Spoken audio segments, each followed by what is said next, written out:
The story of Jennifer Patterson's haunted house is one of the most disturbing modern hauntings on record, a tale that continues to unsettle everyone who hears it. Unlike the exaggerated myths of horror movies, this story was not shaped for entertainment. It was documented through eyewitness testimony, police involvement, recordings, and the journal entries of a woman whose life was torn apart by forces she could neither understand nor escape. What happened inside that house still raises questions, leaving behind an air of dread that has never been resolved. Jennifer was in her late 30s when she moved into the property. She was a teacher, quiet and thoughtful, with a love for gardening and literature. After a painful divorce, she wanted a new beginning, and the two-story house on the edge of town seemed perfect. Built in the early 1900s, it had wide porches, hardwood floors, and the kind of character that modern homes lack. To Jennifer, it looked like stability, a place where she could rebuild her life. To others in town, however, the house carried a reputation. Families never stayed long, neighbors whispered about strange lights, and no one seemed eager to talk about its past. The first signs of trouble were subtle. Jennifer often woke at night to the faint sound of footsteps in the upstairs hallway. At first, she dismissed them as the creaks of an old house adjusting to the cool night air. But soon, the sounds grew more distinct, more deliberate, as if someone was walking toward her bedroom door and then stopping just outside. Different occasions, when I would come home from work, I would hear people talking in the house. You couldn't ever really tell what they were saying, but you could tell that they were having a conversation. So I had invited one of my friends, and she brought one of her friends. He's like, there's people in this house. No, they're not alive, and they don't want you to be here. This is their house. More than once, she opened the door, expecting to catch an intruder, but there was never anyone there. Then objects began to move. A framed photograph tilted on its own. A book slid off the table. Chairs were pulled back from the dining table. Lights flickered. The television switched on at 3 a.m. with nothing but static. And always, there was the sense of being watched. Jennifer described it as heavy, pressing down on her shoulders, a presence that filled the air even when she was alone. Her neighbors admitted, in hushed tones, that they too had noticed strange activity in the house when it stood empty. Some claimed they had seen flickering lights inside. Others heard noises when no one lived there. One elderly woman confessed that she had seen shadowy figures in the windows years before Jennifer bought the place. These warnings came too late.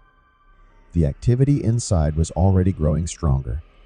One afternoon, while cleaning the basement, Jennifer discovered a small wooden box tucked into a crack near the foundation wall. Inside were yellowed photographs of people she did not recognize, stern-faced men, unsmiling women, and children whose expressions were strangely blank. Alongside the photos were scraps of paper covered in odd symbols and what looked like fragments of burned fabric. Disturbed, Jennifer threw the box away. She would later write in her journal that this was the moment everything intensified. Whispers began to seep from the walls at night. Sometimes they were muffled, sometimes sharp and clear. They called her name. When the realization really set in that my house was haunted. Before I even moved in, I had the keys, but I hadn't moved in. This girl that I was working with, she wanted to see the house. She's like, let's go look at the house, because, we were friends and we were bored. So I was like, okay, let's go out there.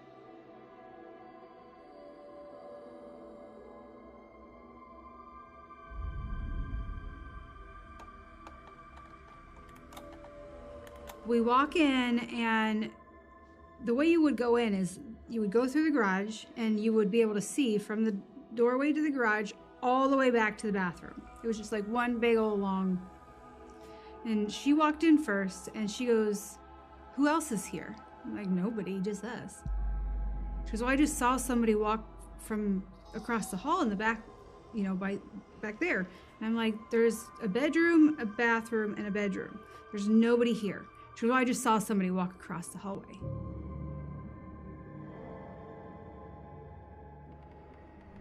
She said that she had weird vibes on the house, she felt like she was watched and, just weird things.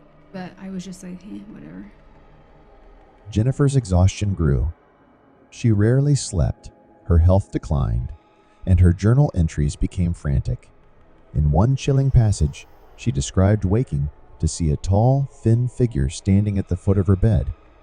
It was made of shadow, faceless, but she felt its eyes burning into her. She could not move, could not scream. It remained for what felt like minutes before receding into the corner of the room, leaving behind the stench of decay. Terrified, Jennifer reached out for help. The police came several times after she reported intrusions. They found no evidence of break-ins, but one officer privately admitted he heard unexplained noises during a walkthrough. Really tell what they were saying, but you could tell that they were having a conversation.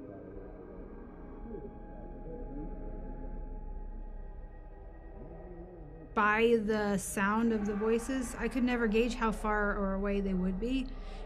It was almost like you could just hear somebody talking, and you'd be like, you'd turn around to look to see where it would have came from, and it stops.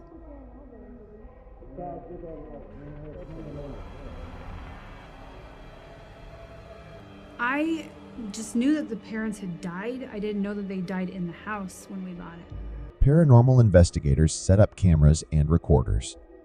The devices captured voices whispering Jennifer's name and fleeting shapes in the upstairs hallway. A priest was called to bless the house. But instead of easing the burden, the activity became violent. Doors slammed, objects flew across rooms, and Jennifer woke with scratches down her arms that she could not explain. Word spread quickly, and the house became known as the Patterson haunting. Locals avoided the property. Visitors who entered often described dizziness, nausea, or overwhelming dread. One investigator refused to ever return, saying he felt pure hatred in the basement, as if something inhuman wanted him gone. Jennifer endured nearly 2 years of torment before abandoning the house entirely.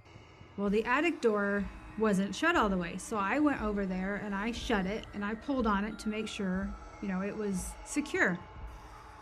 My dogs were on the couch sleeping and I was just watching TV, and all of a sudden that attic door just bam opens up and hits the door jamb behind it.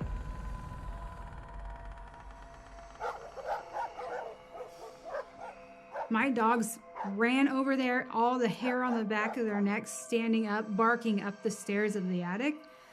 They were pissed. She left behind furniture, clothing, and keepsakes. Walking out for the final time, she later said, felt like escaping a prison.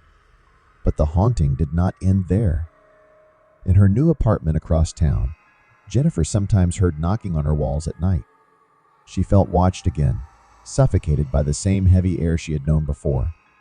Whether the presence followed her, or whether trauma had embedded itself so deeply that she could not escape, no one could say for certain. The house itself remains a mystery. Some claim it still sits empty, decaying quietly at the edge of town.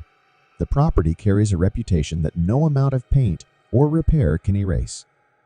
What makes the story so unsettling is its lack of resolution. No origin was ever uncovered. No tragic event was tied conclusively to the land. There were no neat answers.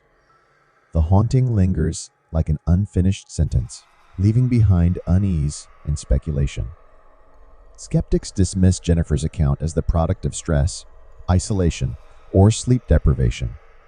Believers insist the evidence is too consistent to ignore. For Jennifer, the distinction no longer mattered. For her, it was real, it was torment, and it reshaped her life forever. The Patterson haunting continues to be told not as entertainment, but as a reminder. A reminder that sometimes a house is more than just wood and stone. Sometimes it becomes a vessel for something we cannot see, something that feeds on fear, something that refuses to let go. Jennifer's story endures because it forces us to confront a possibility we would rather avoid, that there are places in this world where the past is not dead, where darkness waits patiently, and where even the strongest among us can be broken by what lies unseen.